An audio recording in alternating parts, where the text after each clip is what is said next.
welcome to Talking Comics issue 38. We're back once again at limited edition comics with an incredible range. And I'm here once again with Rich. Hey guys. Inverted commas the boss. We're not going to go through that again. And we got lots to talk about this week, haven't we? Yeah, it's been a good week for news actually. A lot of stuff happening. Yeah. And what's it been like in the shop over the last week? Nuts. Really? Nuts. Absolutely nuts. So. I mean, like obviously with your variant covers that have been coming out over the period, but I'm more thinking about the fact that number 10 came out.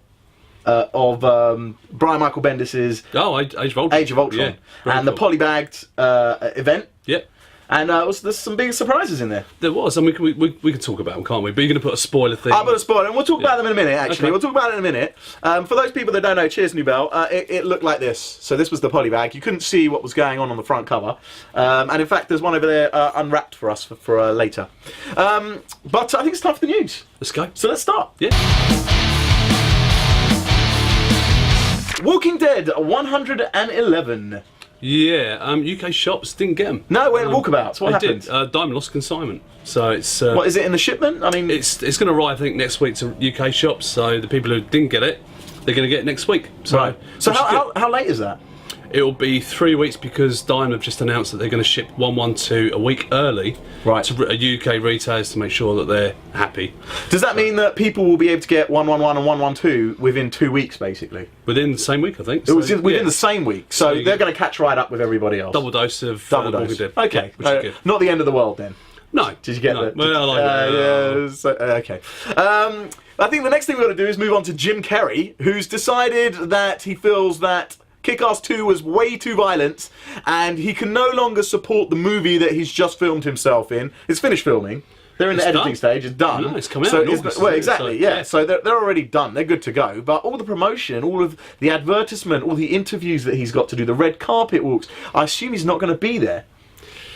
He's not, but what a great publicity stunt for Kick-Ass. Yeah, and we were just talking about that as well earlier, that, that is a huge publicity stunt because it was on the front of every major newspaper in the UK. You can't buy publicity for that. No, you cannot. And I bet Mark Miller's going, thank you very much. Yeah. But you know what? Weirdly, he put out a message about how he would like Jim Carrey to change his mind and how he thinks he should reconsider, and that the violence in the movie has nothing to do with Sandy Hook, which was, the event that caused Jim Carrey to change his feelings about the situation. And No, I don't think so. No. When Frankie said relax, did we go and buy the single? We bought him bucket loads. So I made it #1 and BBC wouldn't play it. Yeah. So, it's the same scenario all over again. It's sensationalising something that really, it's a film. There's worse films out there. Yeah, way worse, I'm sure. And the violence, I'm sure, has been way worse in other movies. But you know what? It's going to send everybody to find out what's so violent. Which is kind of good for comics and kind of not. I think it's great for comics. Anyway, let's move on because we've got so much to talk about. Model Zone has gone into administration. These people, the people that own Panini,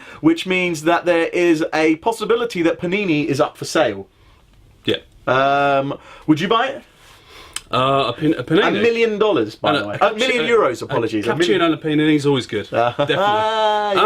No, I wouldn't. I just think that, said truth, everything's going quite digital now. Right. And we see a lot of TPBs, a lot of graphic novels, but let's face it, people want the original DC print, Marvel print. Why can't Panini go like any of Boom Studios, Image, start bringing on the brand, the big names and pushing out their comics and then doing, there's other companies doing that successfully right now. I don't think the American comic book market is big in Europe. Right. The French got their own way of doing stuff, and we're good at reprinting that stuff in the States, but it doesn't sell in bucket loads. No, because of the format. And I think it's similar to the American format in Europe as well. Right. I think they're very specific what they buy. Yeah. They're very specific what they actually print for the European market, and you'll probably find that they will probably print a big selling book like Spider-Man, and then when they really want to go and buy Volume 2 or the carry on that story, they probably won't be able to find it, only in English. Right. And that's why a lot of French shops, sell English speaking or English language comics, because there's a lot of people out there who can't find Volume 2 or the continuation story of that book. So if you're going to do it, you've got to do it 100%. They'd print whole story arcs, Panini. Yeah, but someone who's a fan of Spider-Man wants to go and find the follow-up volume for that book, they're not going to find it. They're only going to find it in English. Right. Well, they might print 1 to 10, and then 11 and 12 might be something different. But they want They want their whole. They're completists. They are. They're just like a lot of us. We're all a bit of completists, and we like to, I think the more you get into comics as well, the more you specifically want. You know, some people get into hardcovers, some people get into, you know, single floppy issues, you know, and they have to have them boarded and bagged, and it's kind of a slight obsession, and Europe's just the same. They have their obsessions, and yeah, I kind of see what you're saying. It's a good point. But, you know, look, I wish Panini all the best of luck, and I hope that No, I think so. It's a shame if they do go. It's a shame. It's another publishing company that really, you know, we shouldn't be losing these people. DC has you know, put out their 3D covers. I showed it a couple of those GIFs I've got in the episode from 2 weeks ago, and look, you know, they're starting to look very nice. They've got some really interesting covers. They've put a cross out on the good guy and covered it over with the bad guy, and I thought that was very cool. But it comes with a new price tag. It does, but I mean, this is cheap for a full lenticular. They call it lenticular. I think it's called something Parallax. It's certainly refractiveness on the printing process. Yeah, you're mentioning a lot of physics terms. Oh, you should know that. I know all these terms. Yeah, parallax specifically is when your eyes kind of. It's normally used for space when they talk about looking at stars from two different points. But it's I'm not going to go into too much of the physics, but it's about how your eyes cross over to create depth perception. Exactly. So that's what's happening. It's your eyes crossing over and creating depth perception when you look at something. These covers are looking good. Yeah, they look very nice. They did a DC Roadshow in America. Yes. Which they put their hands up about the DC 52 and said they actually made a mistake on quite a few of the bits and pieces. We won't talk about it now. Yeah. The time for another story. But they showed this Superman Unchained 3D variant cover, which Jim Lee has actually changed the artwork of him punching through, and you get to see it in its true 3D-ness. That is amazing. And it looks really cool. And, you know, I suppose for the same price that you're paying for a Marvel book, you're getting a DC book with this really cool front cover. And DC is celebrating their 2 years of 52, which is quite cool. Yeah. And they've gone on record saying that every copy they print, they're losing money. Really? Yeah. So there won't be any overprints. So these books can either be super, super hot. They're going to be super hot. Or people go, They're going to be super hot. They're going to be super hot. Yeah, I'm looking forward to getting hold of my copy, I can tell you. And especially the copies that I've seen with Batman and the Joker, or the Joker really one. Cool. And it had that Brian Bolland look to it, didn't it? With the Joker laughing at the front. I really liked that. And I saw the one with Superman and Bizarro. Yep. And that was very cool as well. So, pick them up. And we'll go, just before we go on them, we are doing a special offer on those, which you can order through the website, and it's basically 20% off. Wow. So you heard it here first, 20% off them. And you don't have to be a Talk Comics fan, just go on there and order it. Just go on there and order it. 20% off. Fabulous. Thank you very much. That's right.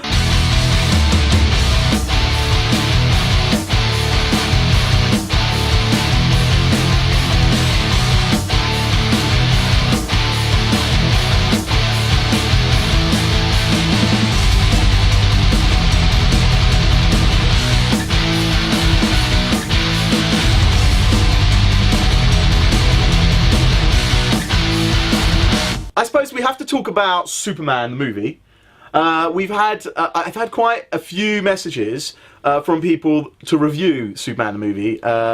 You know, the Man of Steel movie has polarized people from the way I feel about it. I've had people I've spoken to either really hated it or really liked it. What was your standpoint? I loved it. I really loved it. I thought it was a brilliant... There are some problems, and I'm going to discuss them, but in general, visually, I think it was stunning. I think it was well written. I think the scripting was good, apart from little pieces that got to me. But yeah, I think it was really done well, and I'm so glad that they focused on his early life and what had happened before Kal-El had got to the planet Earth, and yeah, just brilliant. Cool. Very, very cool stuff. My problems were, and this is the same with Avengers as well. I mean, I loved Avengers; I thought it was great. Yeah, and there were some good funny points in it, and it broke up a bit. But Acts 1 and 2 for Superman was stunning. Out of this world, the flashback scenes, brilliant, yeah. The whole Clark Kent growing up. You don't see him growing up as in stages. You get flashback scenes. Let's doing this all the time, which is really, really nice. I love the beginning bit. I love Lois Lane. I thought the guy who plays Superman was brilliant. Yeah. But the third act, which is this big, elaborate fight scene, was great. But it's just like I was falling asleep. I was like, no, I've seen this. I've seen it. I wanted to see more character building stuff. Yeah. I'd rather see more of Barry White. Than. You know, Superman. I want to see these guys around him. You know, Jimmy Olsen. Where was Jimmy Olsen? You're right. You're right. And you know what you pointed out, which I felt right at the end of the movie as well, was that the part where Superman becomes Clark Kent as an adult was completely missed, and we got, instead of the way the comics kind of portray it, which is that you've got Clark Kent who kind of infiltrates Metropolis and working at the Daily Planet, and then there's Superman as his alter ego. It kind of was, there was Superman, and then there was Clark Kent as his alter ego, and the Lois Lane looking at him like she knew it was Superman, like, totally upset me. That was a bit wrong. That was just wrong. Yeah. And you know what it pointed out? That Christopher Reeves just did the most incredible job. Something that people just can't do in general at acting Superman. He was able to show the bumbling fullness of Clark Kent while at the same time making Superman believable. And I just think they knew they couldn't get away with that. No. So they tried to have this little sign-off. There were a couple of moments as well that got to me, and tell me how you felt about this. But the moment when they're embracing each other, Lois Lane and Clark Kent, and she kisses her for the first time, and Lois says something to the effect of, you know, it's all going to go downhill from this kiss, and he says, oh, I think that only applies to humans. I wanted a chuck up. I couldn't believe they'd put such crap in a movie. Like, they had really tight scripting, and then all of a sudden they drop that out. Yeah, it was a bit disappointing. That was disappointing, but in general, I really enjoyed it, and I'm looking forward to Superman second movie, and I think it's a great start. So yeah, no, I think so. Definitely. You know, we're at this time of the show for a second week that we're doing this. The big sellers.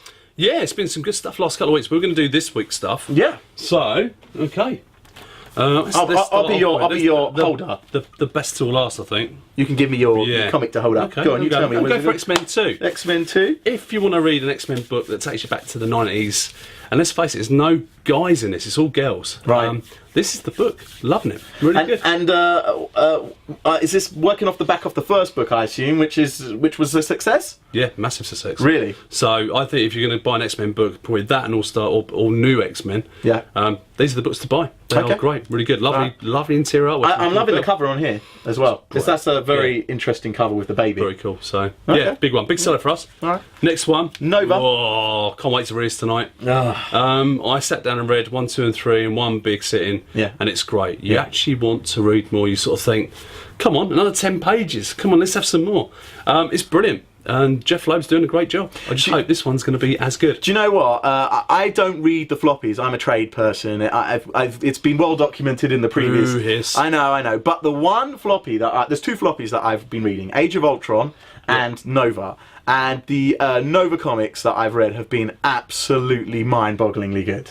Like, they've really been good. And what's good about this book, you can recommend it to kids as well. Yeah. And you know what? I hate to say it because it's Jeff Loeb, and I didn't think that Jeff Loeb could write anything. That's great. He couldn't. I don't think he could write anyone else but Batman. But clearly, he can write Nova. So I had faith in the guy, and I think he's gone through a bit of a turmoil in his life, and he's come back the other side. And this is him doing some of the best stuff of his career. Done a great job. So keep it up. Good. Next one, Guardians. I think. Yeah, Guardians. Issue 3 was a blockbuster seller. Rocket Raccoon on the cover. And once again, wow, that cover was But awesome. We're building up for something quite big, which we'll get to on issue 5 in a minute. But number 4 is the first Sarah Pichelli artwork, who's been doing Ultimate Spider-Man. And my God, is her artwork better than Steve McNiven? Yeah, love Steve McNiven. Don't get me wrong, he's brilliant. But this stuff is just absolutely sensational. We're gonna drop Age of Ultron 10 just after this, and that might. Yeah, but Age of Ultron 10, we all know what the big spoilers were. But you can feel why Sarah Pichelli's. Yeah. Female handling females. But we all know number 5 is going to be Guardians of the Galaxy at its finest, because we're going to have the Angela first full appearance, which you guys will get the first look at our variant cover, which will be cannot wait. Addy Granoff doing Angela. Beautiful. Addy Granoff. Yeah. Again, we love Addy. He's your man now. He's your man. He's the best artist for covers. You just can't. Him and J. Scott Campbell. Beautiful. And then maybe Jim Lee, but I think really he's the top. He puts so much effort into his work, and when you look at his paint work, it looks like it's been done on airbrush on a computer, and he's enlarged it to this big to get that much detail. Every pixel. That's amazing. It's amazing. So, and last one, Batman Superman New 52 number 1. Getting good reviews. I haven't read it yet, but we're talking of about time they brought a crossover. You know what it's going to do. Jay Lee's art. It's the best looking book we've got this week by far. The artwork inside. The unfortunate thing was, which is not a bad thing, that Jay Lee only does up to page 19, and then Ben Oliver, who's a British-based guy who's been working for DC and Marvel in the past, does the finishing touches to the end bits. And you know what? It's Ben Oliver's art is still stunning. Does that mean that Jay Lee couldn't keep up? That is a case of keeping up. I think it might be a change in pace of the storyline, but Batman Superman, it's our book of the week. And I actually think it's going to be a bigger seller for us than Superman Unchained. Really? Yeah. Wow, okay. I'm putting my neck on the chopping block. It's really hitting. Yeah. But El, could you pass me the unpolybagged version. No. So look, spoiler right now. If you do not want to see the unpolybagged version of Virgin. I feel like a virgin until I see No, it. you've broken it. It's not a version, is it? The unpolybagged version of Age of Ultron 10, then look away now, or feel free to join us next week for a new episode. But we are going to talk about it, and it's not spoiler free, so I'm warning you now. Okay. We have Age of Ultron 10. This is the end of Brian Michael Bendis' big series that he has been running, and there are some major spoilers in it. Big spoilers. Yes. There was one part which we know was the Angela thing, which they Angela we've been talking about. Yeah. They'd announced it. We've been talking about it, but you got to see it, and it was an amazing. And where she's entrance. been as well, which Yes. is quite good. I like it, and the thing is, she looks quite natural in the Marvel Universe. She doesn't look completely out of place, and I think the way they've designed her, obviously Joe Quesada's had a big play in that. Yeah, and I watched the AI actually, where he talks about how he redesigned her to fit in the Marvel. It was really Cool. quite interesting. It was really good. It's interesting to see what Joe has to say about it. But that's not what they were spoilering, was it? No. Do you know what? I'm going to take an I told you so moment out of this, because I did point this out when I did a review with Zach. And we did, what was it? It was Spider-Man? Spider-Man. Yeah. And I said that, should I drop this? I'm going to. That Miles Morales will enter the 616, and it was going to happen soon. And is it though? Well, or is it? Because we've got. Can we say? Should we show them? I think I'm going to have to. It's Galactus and Miles. Against each other, or there's something's happening. He's thinking, what the hell is going on here? I have no idea. This is the most crazy thing I've ever seen. How cool does that look? It looks awesome. That got me. I mean, I love the Angela thing, but this got me more excited because I'm a huge Spider-Man fan. And they've got a little AR there. Sorry, not AI. AR. Augmented reality thing. Yeah. So you're going to get to see a little video of what maybe there's a couple more clues. I'm gonna do it now. Anyway, guys, listen, thank you so much for being a part of Talking Comics this week. We will be back again next week with Zach the Hack, and we hope to see you again soon.